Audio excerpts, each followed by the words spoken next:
तो बच्चों अभी तक जो मैंने पढ़ाया, मैंने केमिकल रिएक्शन के बारे में बताया था कि कैसे क्या होती है, केमिकल रिएक्शन कब होती है। तो थोड़ा सा फिर से बता देते हैं,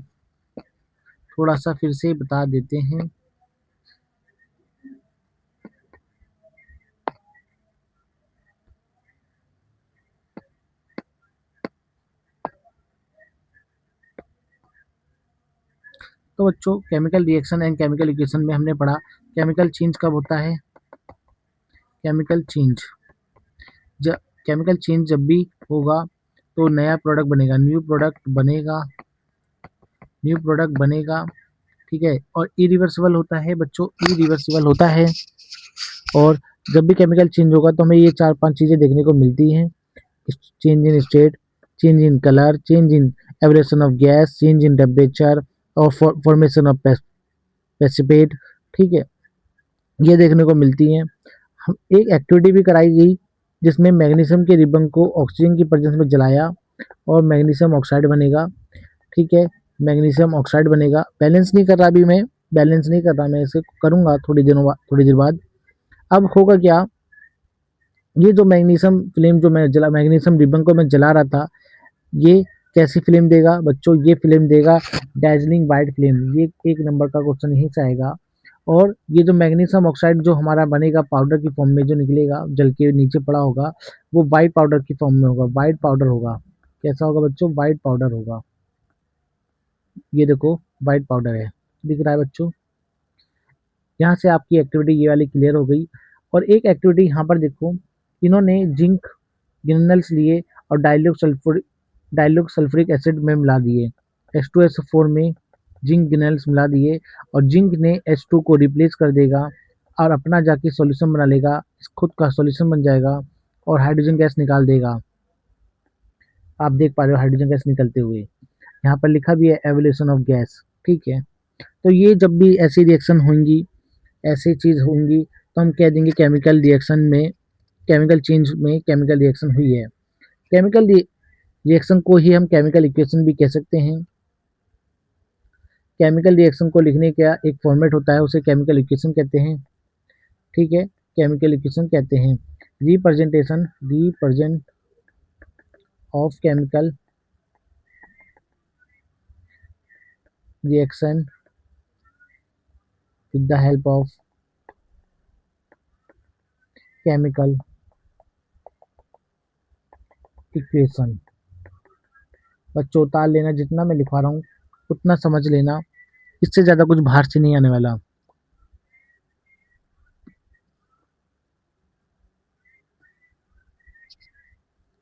मैग्नीशियम लिया प्लस ऑक्सीजन, यानी कि, और ये जल गया, मैग्नीशियम ऑक्साइड बन गया। ठीक है, अब कुछ चीज़ें केमिकल इक्वेशन लिखते समय कुछ चीज़ें हमें ध्यान में देनी है, वो क्या क्या है वो पढ़ो समझो। एलएचएस साइड हम रिएक्टेंट को लिखेंगे, लिख लो। एलएचएस साइड जो होगा वो रिएक्टेंट लिखेंगे, रिएक्टेंट होंगे। और आरएचएस साइड जो हम लिखेंगे वो प्रोडक्ट होंगे, प्रोडक्ट होंगे। और एलएचएस साइड में एक या एक से ज़्यादा रिएक्टेंट, एक और या एक से ज़्यादा रिएक्टेंट हो सकते हैं, और उसको प्लस के सिंबल से अलग अलग लिखा जाएगा। प्लस का सिंबल बनाएंगे अगर एक से ज़्यादा बन रहे हैं या यूज हो रहे हैं।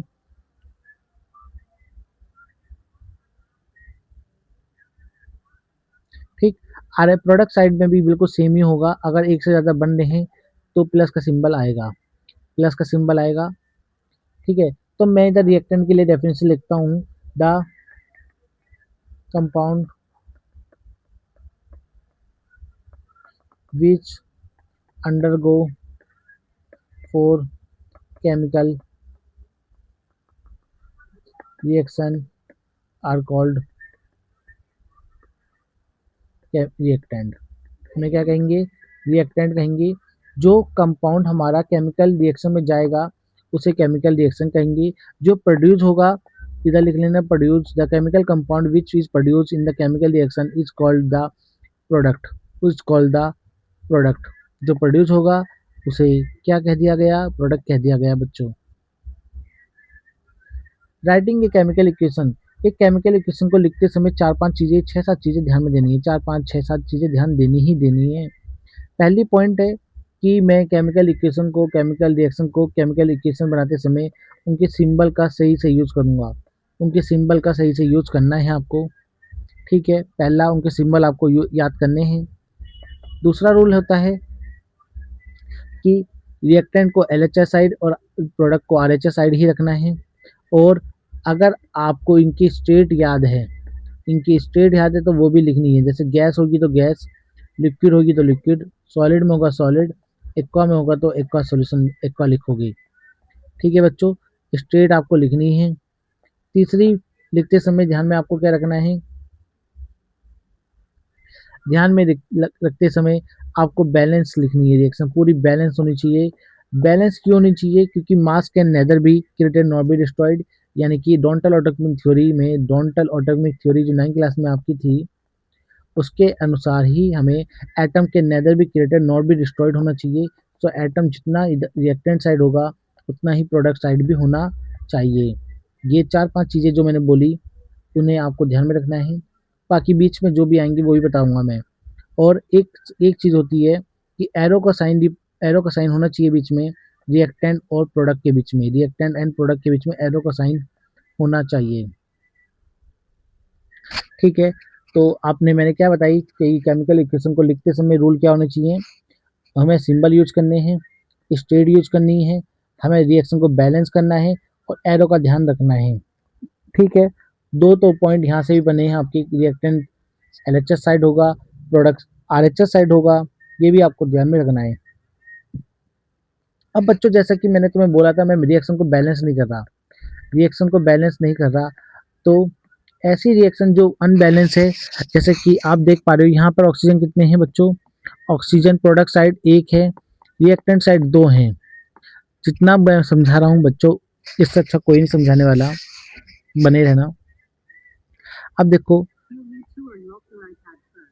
ये ऑक्सीजन रिएक्टेंट इधर प्रोडक्ट साइड 1 है और रिएक्टेंट की साइड 2 है, तो अनबैलेंस हो गया। डोंटल ऑटोमिक थ्योरी हमारी गलत जा रही थी यहाँ पर।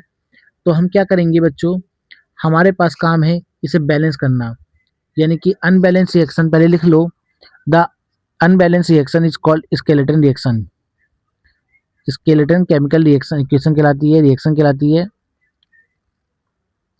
Unbalance chemical reaction is called skeleton equation कहलाती है, ठीक। इतना लिख लोगे बच्चों। अब जैसे कि ये अनबैलेंस है, इसको बैलेंस बनाना पड़ेगा। बैलेंस क्यों बनाना जरूरी है ये भी बता दिया। Law of conservation of mass that you studied in 9th class, कि mass can neither be created nor be destroyed in the chemical reaction. नहीं होना चाहिए तो नहीं होगा, ये बात सच बोल दिया है। डोंटल ऑटोमिक थ्योरी में तुमने पढ़ा भी था ये चीज़। तो जितना भी हमारा यानी कि रिएक्टेंट साइड प्रोडक्ट होगा, रिएक्टेंट साइड कंपाउंड होगा, उतना ही हमें प्रोडक्ट साइड भी कंपाउंड मिलना चाहिए। तो लिखा है number of item of each element remain same before and after chemical reaction, so hence we need to balance a skeleton chemical equation, ठीक है। हमें स्केलेटन केमिकल इक्वेशन को बैलेंस करना होगा। तो बैलेंस के लिए हम hit and trial method use करते हैं बच्चों, hit and try method use करते हैं। अपनी तरफ से ट्राई करते जाते हैं, देखते हैं क्या रिजल्ट मिलता है हमें। तो ये वाली तो रिएक्शन देखो मैं बैलेंस करके दे रहा हूँ आपको। इधर ऑक्सीजन 2 है, तो ऑक्सीजन 2 करने के लिए मैं मल्टीप्लाई कर दूँ 2 से मल्टीप्लाई करी तो मेरी मैग्नीशियम इस साइड कितने हो गए, 2 हो गए। मैग्नीशियम इस साइड 1 है, तो 1 की मल्टीप्लाई 2 से कर देते हैं यहाँ पर भी, तो इसके आगे भी 2 लगा दो, तो मेरी ये बैलेंस रिएक्शन हो गई बच्चों, ये मेरी बैलेंस रिएक्शन हो गई। और ये आप देख पा रहे हो कंपाउंडों की संख्याओं को, ऑक्सीजन 2 ऑक्सीजन 2, मैग्नीशियम 2 मैग्नीशियम 2, ठीक है। इतना उतार लो जितना मैंने समझाया। आगे बढ़ते हैं इसके बाद।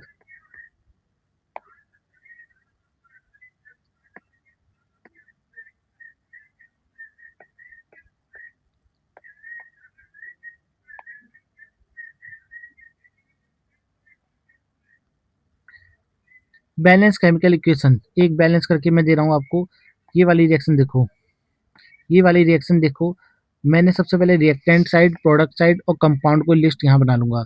जिंक है, हाइड्रोजन है, सल्फर है और बच्चों ऑक्सीजन है।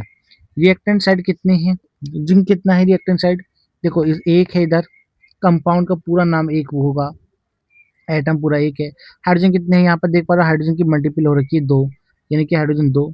सल्फर एक है, ऑक्सीजन 4 है। प्रोडक्ट के साइड में आ जाओ, रिएक्टेंट एक है, जिंक एक है, सल्फर मेरे पास कितने हैं, एक है, ऑक्सीजन 4 है, हाइड्रोजन 2 है।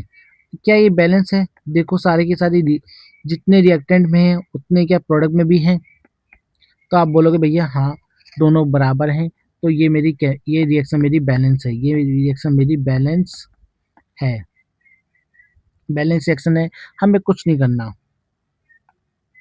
अब मैं एक ये कंपाउंड लेता हूँ Fe प्लस H2O और Fe2O3 प्लस H2, तो रिएक्टेंट की साइड और प्रोडक्ट की साइड में कंपाउंडों को लिख लेता हूँ। Fe आयरन कितना है, हाइड्रोजन कितना है, ऑक्सीजन कितना है। आयरन कितना है, 1, हाइड्रोजन कितने हैं, 2, ऑक्सीजन कितनी साइड है, 1।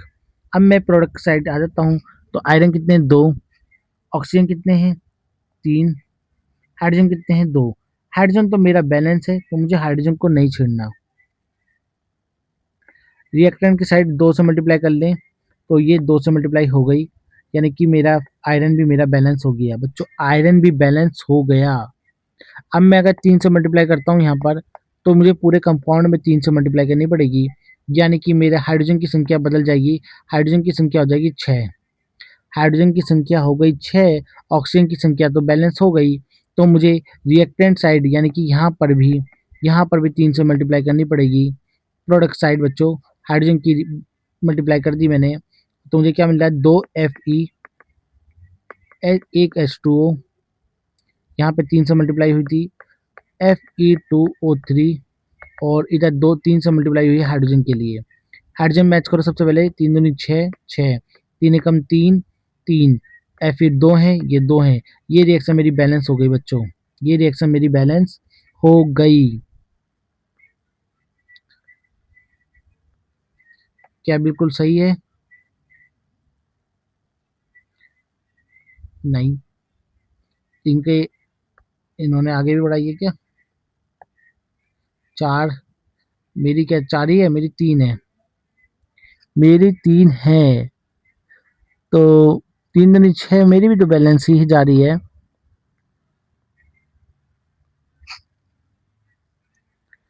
आयरन अपने 3 थे, हाइड्रोजन की संख्या 4 से मल्टीप्लाई करी, इन्होंने 4 से मल्टीप्लाई करी है, 4, मैंने उधर क्या Fe2O3 लिख दिया, Fe2O3 लिख दिया क्या मैंने बच्चों, हाँ मैंने गलत लिख दिया था यहाँ पर, Fe2O3 लिख दिया, ठीक है। तो बैलेंस इस प्रकार से ये हो जाएगी अपनी, आप आई होप आपको समझ में आया होगा, लिखने में थोड़ी मिस्टेक हो गई वरना ये भी हो जाता सही अपना। एक सवाल कर लेते हैं एनसीईआरटी का ही बैलेंस वाला,